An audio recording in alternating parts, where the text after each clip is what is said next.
Welcome back to the Real Estate Girls podcast. We're your hosts, Heather. And Casey. Whether you're buying, selling, or just obsessed with the market, we're here to bring you expert advice and behind the scenes stories and a dose of realness. We got a great show lined up for you today. First, we're going to kick things off with a quick market update. Then, we're going to share a few real estate stories that might interest you. Last, we're going to answer a real estate question that isn't commonly known. And actually, after that, we will have a motivational quote to get you through the week. So, Heather, we have this chief economist of NAR. He's the vice president of NAR Research. NAR is the National Association of Realtors. He came out, his name is Dr. Lawrence Yun. This came out in June 11th of this year. This is a quote directly from him. He said, the overall consumer price inflation rose to 2.4% due to high shelter costs. High shelter costs are just high expenses people have to pay, mortgage, their mortgage payments, rent, utilities, property taxes. But that rose to 2.4%. The Fed will remain on pause until inflation is fully contained at or below 2%. Wall Street bettors are pointing to September as the first of several potential rate cuts. We're at 2.4%. He's saying it needs to be under 2 for those rates to come down. What do you think about that? I think that means that rates are probably going to stay pretty steady for right now, at least until what he's predicting in September. So I know that we may not want to count on some rate decreases coming up, at least within the next couple of months. Yeah. Just keep that in mind. It's probably a pretty good time to buy if you can work out purchasing right now, because once those rates go up, the cost of housing to purchase is going to go up because the demand is going to be higher. So right now is still a great time to buy. Absolutely. This is from Realtor.com. They asked buyers what affects home buying decisions currently. The top concern was actually limited inventory. This was 44.3% of buyers said they couldn't find a home that met their needs, making this the top barrier to purchasing.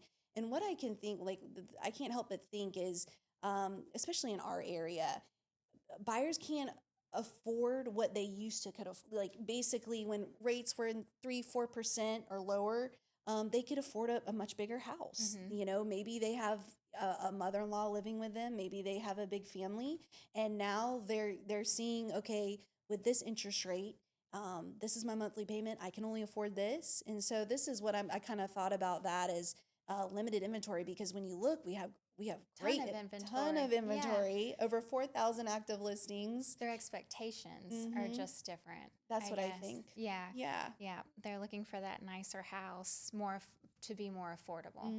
Yeah. Budget and financial barriers also were affecting buyers' decisions. 8.2% were concerned about qualifying for a mortgage, and 13.5% pointed to poor credit scores. I feel like we need more information. We need more education on how important credit is. Yeah, absolutely. We didn't have that in high school.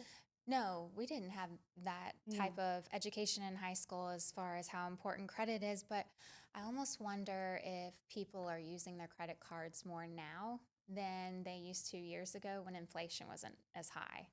That definitely, I think, for sure. And when you have a 13 or 14 or 15% interest on that credit card, it's like, how do you get out of that debt? Never. 36% cited budget constraints as a major hurdle. The market is also less competitive, though. Just 7.7% of buyers are worried about overbidding. This trend aligns with broader market conditions, including increased inventory, steady prices, and longer time on market, easing pressure on buyers. Yeah, which is a great thing for buyers, I think. Prices are kind of ticking, well, in some areas they're ticking down a little bit, but buyers can get a really good deal sometimes. Sometimes not when you have a hot property that's been priced well. And recently I've had a couple properties go on the market under contract within a week where we almost had a multi-offer situation, which makes me think of a couple of years ago. But I think that the seller in today's market is getting smarter about aligning their property where it needs to be to create that condition. And if if they're not educated, or maybe they're emotionally tied to the property and think it's worth more, they will learn when when that property sits on the market for a couple of months, they'll learn, okay, Yeah, maybe nothing. we need to use a new strategy. Yeah. So one thing I want to talk about, a day in the life of a realtor. It's not all about pretty houses. Heather and I are not showing multi-million dollar houses every day like you see on Selling Sunset or No, all these no, homes. Sometimes it's not a, glamorous job. I no. mean, are you showing multi-million dollar houses?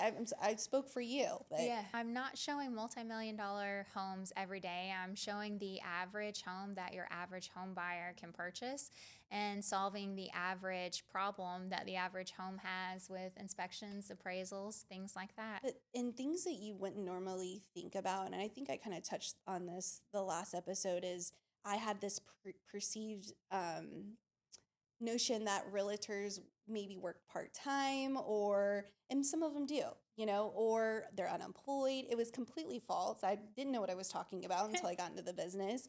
But we deal with so many things. I think I saw a video that you had where you had your little gloves on, your cleaning gloves, where you're cleaning up a Oh, house. yeah. I mean, Yeah. we do things like this all the time. What were you doing in that? So it's a vacant property, and the sellers, they just had some medical issues. They moved out of state. They just could not deal with a freshen up clean, and I had a showing that evening on that Mm-hmm. property, and I knew to get that house sold that I needed to go in there and just wipe down the surfaces and clean up the property, just to make it feel fresh again because it is vacant. No one's living in it. Mm-hmm. The Those air musty needed to smells. be run. Yeah. Yeah, it was just a little stale. And Yeah.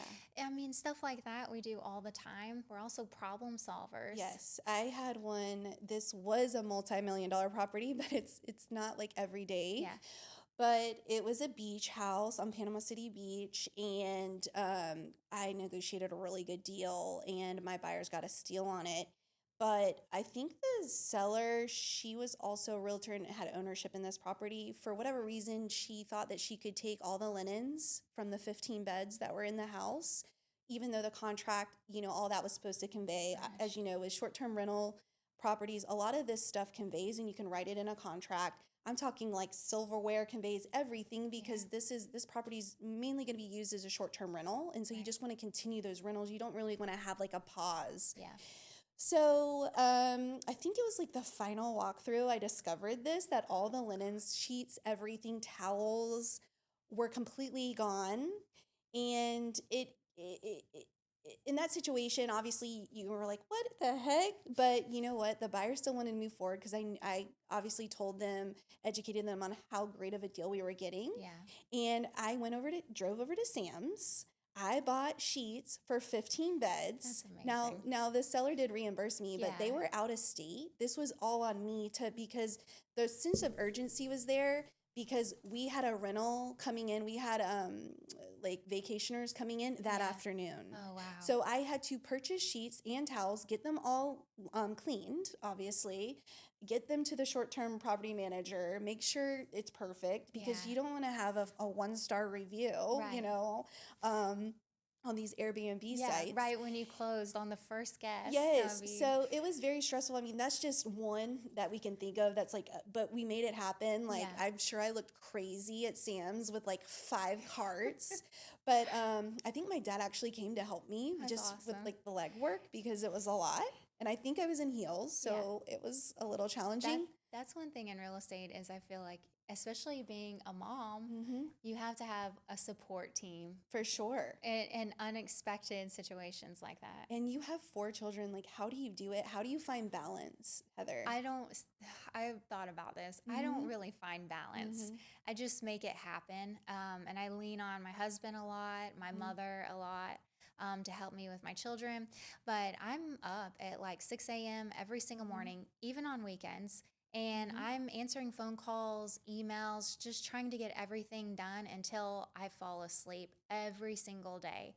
Um, when you It's a go on grind. vacation, you're still working Hmm. because we are the person that people want to get in contact with when you have a listing, Hmm. when there's a problem. And so it's really more of a lifestyle that you just figure out how to Hmm. juggle more It's than chaotic. balance. It's Yeah. We had a birthday party this past weekend in Chipley on a lake. It was beautiful. And you're rushing, and I have one child. I do not have four. and we're rushing. It's one of those things where you can't just leave the house in 2 minutes, before you could if you didn't have any children. But, Yeah. I'm getting Sawyer's things or whatever. I'm rushing. We're pulling out. We're going through the neighborhood. We're on the way. I don't have my phone. That is not, Not good for a it's you realtor. can't have, it's not like, oh, it's okay. When you have as many listings that we have, you have to have your phone, because if you're getting a showing request, you need to be able to answer your phone and say, yes, that property's vacant, you can show. Or you need to get on the phone with the seller and say, hey, we have a showing request, can you show Yeah. at X amount of time? So it's really like a non-negotiable not having your phone. Yeah. And I think finding balance, I've been struggling with this for sure. I've been struggling with this, having quality time with my family, like Yeah. my daughter, and not thinking real estate, because we're always thinking real estate, Yeah, I right? dream about problems when I Exactly. go to We sleep. try to predict what's going to happen so Yeah. then we can prevent it. Yeah. So I'm constantly, if I can't sleep at night, I'm thinking about real estate. But I've really taken an active approach, a proactive approach. When I'm with my daughter, if we are on the swing set, or if we're in the pool, or if we're going for a walk, to be in that moment with her Present. Yeah. and be present, because you know what? Unless it's an emergency, it can wait. Yeah, And absolutely. I've talked to our broker about this last week, and I said, hey, I'm on the phone sometimes 9, 10, 11 o'clock at night, just, he's like, what can you not accomplish in the morning that was going to get accomplished, Yeah. at night? And how I look at it is, well, what I can accomplish at night, I don't have to deal with tomorrow, Right. And so, but it's just finding that balance where I know you exercise, like you're killing it with the runs and things like Yeah. that. I know that's probably a good stress reliever. It is. That was like the one thing that I started doing that helped with my mental state and not being so overly anxious all the time. Yes. I was able to just take that moment, and I would put my phone on do not disturb for at least 30, 45 minutes, and I would go out for a run, and that was so helpful. Absolutely. I mean, you want to be able to perform at this top level. And if you're not taking care of yourself, you can't do that. Yeah. And this is a high stress profession. Like I said, I didn't know what I was getting myself into, and I'm not complaining. Yeah. But at times, it's very high stress. You're dealing with the single biggest decision that someone's going to make in their lives. Yeah. So it's an emotional thing. It's emotional for the customer, but you have to take that emotion out of it and be able to compartmentalize and present facts and solve problems and remain calm. Yeah. So a lot of times I need to start running. I used to love running, but I'll just walk the neighborhood. Yeah. Walk the Walking neighborhood. is so underrated. Put my AirPods in. I'm listening to a podcast, sometimes music, Yeah. and just de-stress. It's going to be okay. Tomorrow's another day. Yeah. And, That's right. we can push a lot of deals through just taking that break and just, okay, let's calm down. Let's see what we can do to make this deal happen. Yeah, and I can't tell you how many times where I've been, within a problem, and I'm just like, I can't figure out a solution, and I take that step back and do whatever I'm doing, being present with my children or running or whatever it is, and then I revisit that problem, and the answer is so clear. The resolve is It's so amazing clear. how it'll Yeah, come to you. it comes together. But yeah, we're definitely working from wake to sleep. And if we're not working, we're thinking about working or we're dreaming about working. But it is something that I think you come to love because people depend on you to solve these problems and make their dream of home ownership a reality. And it's so important, because if there weren't people working like that, then there would be no one able to make this, I mean, a real thing. we appreciate the grind. Like, Yeah. I know you like the grind, and I do too. Like, we'll Yeah. complain about it, but we like it. Yeah. It's kind of like the mentality, like people say, like when you wake up, do like an ice plunge or like Yeah. I'm not going to do an ice plunge, but I will be grinding by 6 a.m. Yeah. I will be responding to emails. I know. I and get your texts at 6 I a.m. know. I sorry. Which I text don't you mind. I I'm love a it. morning person, Yeah. which my husband is not a morning person. So there'll be times which I love to wake up early, because Yeah. there's just so much you can get accomplished before you got to get your little toddler out of bed and Yes. stuff. Because once you get them up, there's a slew of things you got to do. Yeah. So it's like, man, if I had an extra hour or two in the morning to get all of this done, I can get 30 things done. Yeah. You know what I mean? I know. So let me ask you this: how do you handle difficult clients, Heather? I would say with understanding and passion. Mhm. But honestly, I think just taking the emotion out of Mhm. trying to understand, okay, what is making them anxious or what is making them upset or difficult, and then compartmentalizing that and then figuring out how to resolve what their problem is. But there's, I think, different types of difficult clients because Mm-hmm. you have the clients who are just anxious and worried, Mm-hmm. but they're on your side. You Mm-hmm. know, you're on each other's side. And then you have the clients who don't wish the best outcome at all. And what I mean by this is I had, before we had the buyer broker agreement, which was, you know, a national change and requirement to have signed before showing a property, and that was a change last August 2024. Before we had that, this was about 5 years ago, I had a buyer who I was showing properties to. He went through even the process of getting a pre-qualification letter from a big lender. And I think we had to have looked at like 50 homes. And on the last couple of homes that we looked at, his wife joined him and said, you know, this has been so good for his dementia and helping him through that process. Mm-hmm. I know we have no intentions of buying a home, but this has been so healthy for him. Mm-hmm. And that's when I realized, like, this is a different type of difficult. This is someone who's actually wasting my time. And you know, I love you as a human being, and I'm so glad that that was helpful for you. But there are customers and clients that I could be helping reach their real estate goals, and I have now spent all this time with him and Mm-hmm. not them. Mm-hmm. You know. Yeah, it's definitely a dance with like priority, like Mm-hmm. what's priority. And I think like what I'm running into is because there's a lot of part-time realtors, a lot of clients think, okay, this is the only listing that I'm working on. Yeah.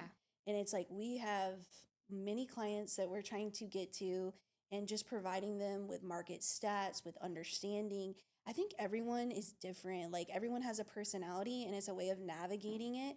There's some people you don't even hear from them. Yeah. You're like you don't even hear from them. They put their full trust in you. Yeah. But then someone's situation might be different where okay, now they're paying two mortgages or they're paying a mortgage here where you got to sell their house and they're paying rent in a different state. So the stress is there. It's Yeah. high stress.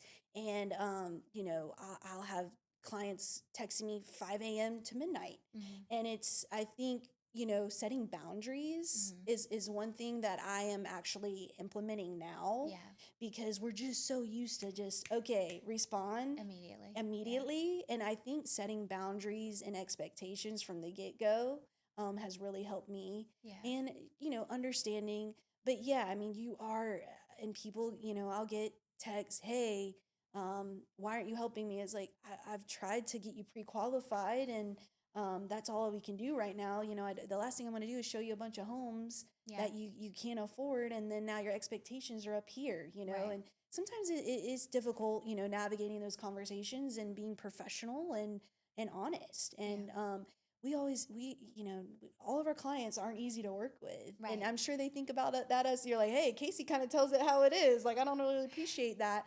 So I think it's just navigating different personalities, which Yeah. is something I'm not used to being in law enforcement. I mean, I was, but I wasn't. I mean, in law enforcement, you're there to elicit facts from an individual. In this, you're kind of, okay, let's talk about, we're like therapists, honestly. Yeah. Like a lot of times, you know, we're here to listen. It might not even be real estate related what's going Mm-hmm. on. And, you know, what's going on? You know, these are the facts. Like we're on track to get to our goal. Right. What else is going on with your life? And that's something that I wasn't used to, Yeah. getting into this career is actually listening because everyone has a story and it's important. And what might be important to this person might not be important to that person. Right. That's right. So Yeah, absolutely.